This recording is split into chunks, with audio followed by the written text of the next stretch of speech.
Liquor కేసులో కాసేపట్లో కవితను కోర్టులో హాజరుపరచనున్నారు. దీంతో బీఆర్ఎస్ నేతలు ఢిల్లీకి క్యూ కడుతున్నారు. ఇప్పటికే మాజీ మంత్రి సత్యవతి రాథోడ్ ఢిల్లీకి వెళ్లారు. మధ్యాహ్నం బీఆర్ఎస్ వర్కింగ్ ప్రెసిడెంట్ కేటీఆర్ ఢిల్లీకి వెళ్లనున్నారు. అలాగే మరికొంతమంది బీఆర్ఎస్ సీనియర్ నేతలు కూడా ఢిల్లీకి వెళ్లేందుకు రెడీ అవుతున్నారు. అటు లిక్కర్ కేసులో అరెస్ట్ అయిన కవితకు వైద్య పరీక్షల తర్వాత కోర్టులో హాజరుపరచనున్నారు అధికారులు.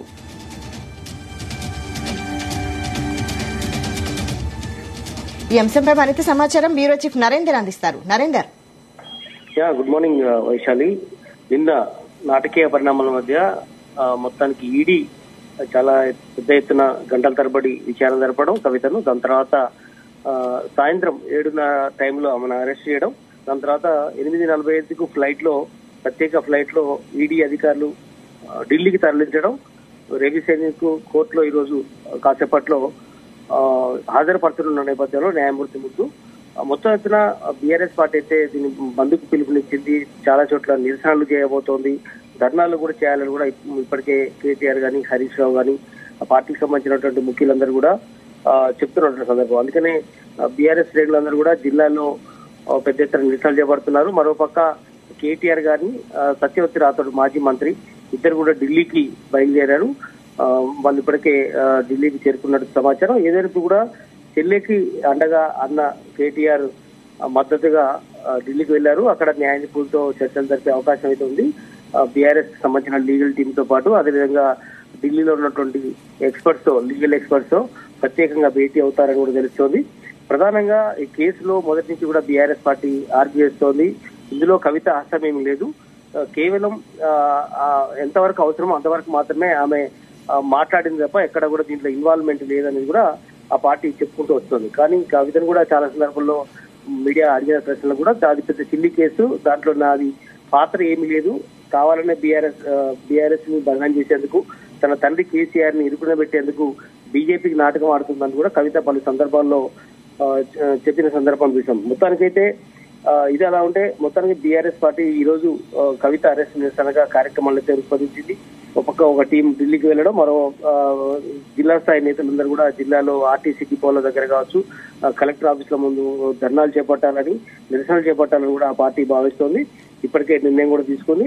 బట్ ఎలక్షన్ కోడ్ ఇవాళ 3 గంటలకు రాబోతున్న నేపథ్యంలో నిన్న ఈ కార్యక్రమం అనేది ఈడీ చేయడం అనేది ఖచ్చితంగా రాజకీయాల్లో భాగంగానే ఇదంతా చేస్తుందని కూడా బీఆర్ఎస్ పార్టీ సంబంధించిన నేతలు చెప్తూ వచ్చారు. బట్ ఈ రోజు 3 గంటలకు షెడ్యూల్ వస్తున్న నేపథ్యంలో ఖచ్చితంగా ఒక పక్క బీఆర్ఎస్ పార్టీ ఇప్పటికే 11 మంది అభ్యర్థులను లోక్సభ అభ్యర్థులను ప్రకటించడం జరిగింది. మరొక 5-6 మందిని ప్రకటించాల్సిన అవసరం ఉంది. బీఎస్పీతో పొత్తులో భాగంగా 2 సీట్లు కూడా జరిగింది. 15 సీట్లు బీఆర్ఎస్ పార్టీ తీసుకుంది. మరొక 4 సీట్లు అభ్యర్థుల కోసం ప్రయత్నాలు జరుగుతున్న సమయంలోనే మరొక లోక్సభ ఎన్నికలకు ప్రిపేర్ అవుతున్నటువంటి పరిస్థితిలోనే కవిత అరెస్ట్, ఇందులో ఫ్యామిలీ మెంబర్ కావడం, కేసీఆర్ కూతురు కావడం ఎమ్మెల్సీగా, ఆమె అరెస్ట్ అనేది ఆ పార్టీని ఉక్కిరిబిక్కిరి చేస్తున్నటువంటి సందర్భం అయితే మనం చూస్తున్నాం. ఎందుకంటే గతంలో అరెస్ట్ అనేది ఎప్పుడు కూడా లేదు, ఏ కేసులో కూడా అరెస్ట్ అయ్యి ఉద్యమ సమయంలో 2014 కంటే ముందు కేసీఆర్ గాని కేటీఆర్ హరీష్ రావు వీళ్ళు వాళ్ళ కుటుంబ సభ్యులు అరెస్ట్ అయినా అది కేవలం పోలీస్ స్టేషన్ లో ఆ రోజు అరెస్ట్ అయిన సిటీ విడుదలైన సందర్భం ఉంది. కానీ ఒక స్కామ్ విషయంలో ఒక ఢిల్లీ స్థాయిలో మద్యం కుంభకోణం అనేటువంటి ఇష్యూలో ఈ రోజు అరెస్ట్ అయిన నేపథ్యంలో పెద్ద ఎత్తున ఇది పార్టీకి అయితే కొంత ఇబ్బందికరమైనటువంటి వాతావరణం ఉంది. మొన్నదాకా అసెంబ్లీ ఎన్నికల్లో ఇబ్బందికరమైనటువంటి వాతావరణం ఉంది. ఖచ్చితంగా 3వ హ్యాట్రిక్ కొడతాది అనుకున్నటువంటి బీఆర్ఎస్ పార్టీ 3వ హ్యాట్రిక్ కొట్టకపోగా భారీ స్థాయిలో పార్టీ నష్టపోయింది. ఉన్న వాళ్ళందరూ కూడా వెళ్ళిపోతున్నటువంటి సందర్భం మనం చూసాం.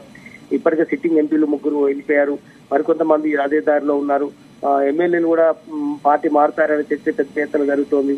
కనుక ఇట్లాంటి ఈ సమయంలో కుటుంబ సభ్యురాలుగా కవిత అరెస్ట్ అనేది ఆ పార్టీకి లోక్సభ ఎన్నికల ముందు కొంత దెబ్బగానే చూడాలి. లోక్సభలో ఎన్ని సీట్లు వస్తాయి అనేది విషయం పక్కన పెడితే ఖచ్చితంగా పార్టీకి కొంత డ్యామేజ్ అయితే వస్తుంది, డ్యామేజ్ అయితే వచ్చే అవకాశం ఉంది అని కూడా వాళ్ళు చెప్తున్నటువంటి సందర్భం అయితే మనం చూస్తున్నాం. ఖచ్చితంగా ఒక పక్క అభ్యర్థులను ఎంపిక చేసుకోవడం, మరొక ప్రచారాలకు వెళ్ళడం, కేసీఆర్ కూడా బయటకు వచ్చి ఇంతవరకు దీని మీద మాట్లాడలేదు. మరొక విషయం ఏంటంటే కల్వకుంట్ల చంద్రశేఖరరావు మాజీ ముఖ్యమంత్రి తన కూతురు అరెస్ట్ అయిన తర్వాత నుంచి కేవలం లీగల్ టీమ్ తో సమావేశమయ్యారు, కేటీఆర్ హరీష్ రావుతో సమావేశమయ్యారు. బట్ ఏం చేయాలనే దాని మీద నెక్స్ట్ ఫర్దర్ స్టెప్ మీద మాట్లాడే ప్రయత్నం చేశారు. కానీ ఇంతవరకు కేసీఆర్ మాత్రం బయటికి రాలేదు, బయటికి మాట్లాడలేదు.